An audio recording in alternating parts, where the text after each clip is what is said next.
പൊതുവെ വെങ്കട് പ്രഭു ചിത്രം എന്ന് പറയുമ്പോൾ തന്നെ പറയുന്ന ഒരു വാചകമുണ്ട്.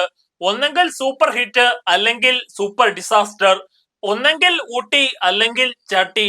ഈ സിനിമ ചട്ടിക്കും ഊട്ടിക്കും ഇടയിലാണ് എന്നാണ് എനിക്ക് തോന്നിയത്. തമിഴ് സിനിമ ഇൻഡസ്ട്രി എന്ന് പറയുമ്പോൾ അതിന്റെ പാതി ഭാഗവും ദളപതിയും ഇളയ ദളപതിയുമാണ്. ഇത്തരത്തിലുള്ള തമിഴ് സിനിമയുടെ വരവേൽപ്പുകൾ നടക്കുന്ന ലോകത്തെമ്പാടുമുള്ള തിയേറ്ററുകളിൽ ഒരു മാസ് ആക്ഷൻ ക്രൗഡ് പുള്ളറാണ് ഇളയ ദളപതി വിജയ്. മങ്കാത്ത പോലെ സൂപ്പർ ഹിറ്റ് ചിത്രങ്ങളുടെ സംവിധായകനായിട്ടുള്ള വെങ്കട് പ്രഭുവും വിജയും തമ്മിൽ ചേർന്നുകൊണ്ട് ഒരു സിനിമ വരാൻ പോകുന്നു എന്ന വാർത്തകൾ വന്നപ്പോൾ തന്നെ പ്രേക്ഷകർക്കിടയിൽ അതുണ്ടാക്കിയ ആഹ്ലാദം ചെറുതൊന്നുമായിരുന്നില്ല. എന്നാൽ സിനിമ, അതായത് ഗോട്ട് എന്ന വെങ്കട് പ്രഭു വിജയ് ചിത്രം പുറത്തു വന്ന ഈ ഒരു അവസരത്തിൽ ആ ഒരു ആഹ്ലാദ തിമിർപ്പിന്റെ മാറ്റ് അല്പം ഒന്ന് കുറഞ്ഞു എന്നാണ് പലരും പറയുന്നത്. അതിലെന്തെങ്കിലും വാസ്തവമുണ്ടോ? നമുക്ക് വീഡിയോയിൽ വിശദമായി നോക്കാം. ഇന്ത്യൻ ഗവൺമെന്റിന് കീഴിലെ സ്പെഷ്യൽ ആന്റി ടെററിസ്റ്റ് സ്ക്വാഡിന്റെ ഒരു ഉദ്യോഗസ്ഥനായിട്ടാണ് വിജയ് അവതരിപ്പിക്കുന്ന ഗാന്ധി എന്ന കഥാപാത്രം വരുന്നത്. MS ഗാന്ധിയുടെയും അയാളുടെ സൗഹൃദ വലയത്തിന്റെയും അയാളുടെ കുടുംബത്തിന്റെയും അയാളുടെ ജോലിയുടെയും ഒരു കഥാഗതിയാണ് സിനിമയെ മുന്നോട്ട് കൊണ്ടുപോകുന്നത്. ഒരു ടിപ്പിക്കൽ ഇളയ ദളപതി ചിത്രത്തിൽ നിന്ന് അധികമൊന്നും വ്യതിചലിക്കാതെയുള്ള ഒരു കഥാപാത്ര ചിത്രീകരണമാണ് ഈ സിനിമയിലും ഉണ്ടായിട്ടുള്ളത്. വിമർശകരൊക്കെ പറയുന്നത് പോലെ തന്നെ ഒരു രക്ഷകൻ കഥാപാത്രമായി തന്നെയാണ് വിജയ് ഈ സിനിമയിലും അവതരിച്ചിരിക്കുന്നത്.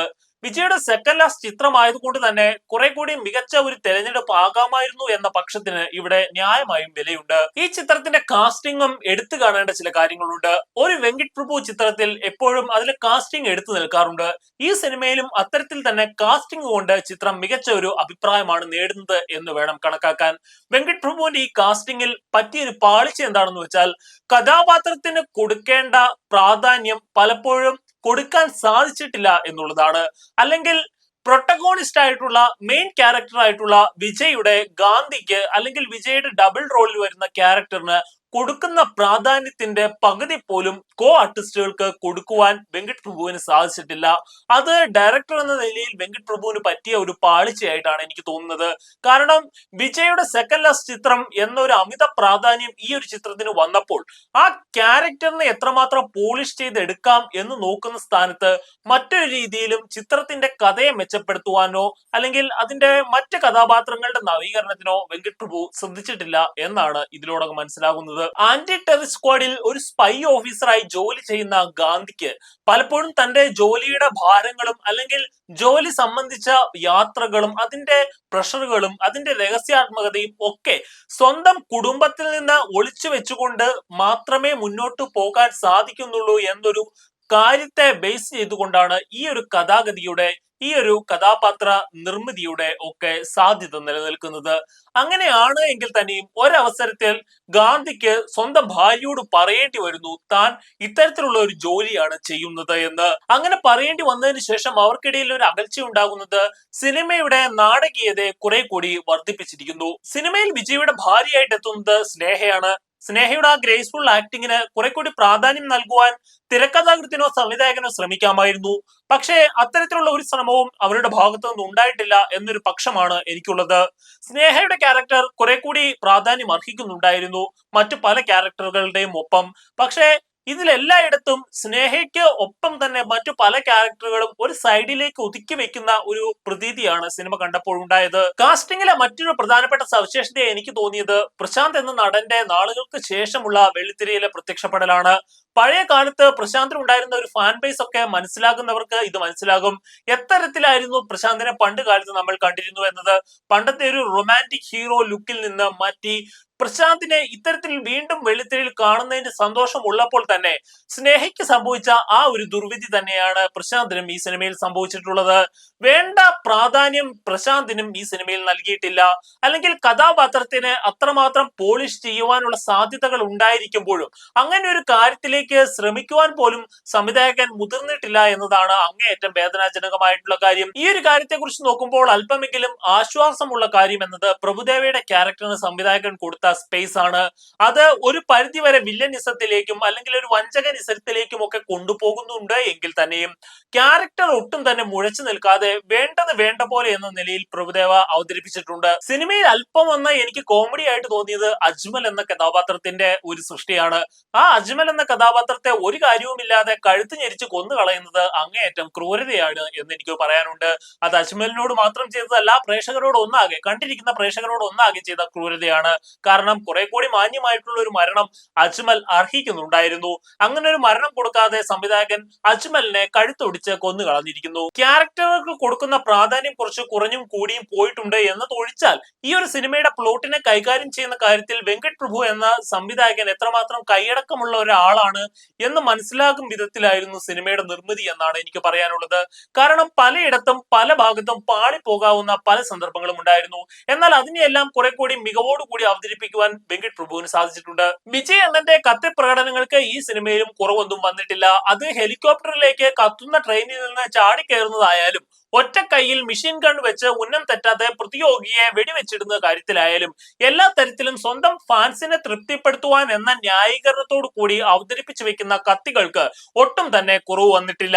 ഒരു ടിപ്പിക്കൽ തമിഴ് മാസ് ആക്ഷൻ സിനിമയുടെ മസാലക്കൂട്ടുകളിൽ ഒഴിച്ചു നിർത്താൻ സാധിക്കാത്ത ഒരു ഇൻഗ്രീഡിയന്റ് ആണ് വിദേശത്ത് പോയി ഷൂട്ട് ചെയ്യുന്ന ഫുട്ടേജുകൾ ധാരാളമായി ഉണ്ടായിരിക്കുക എന്നത്.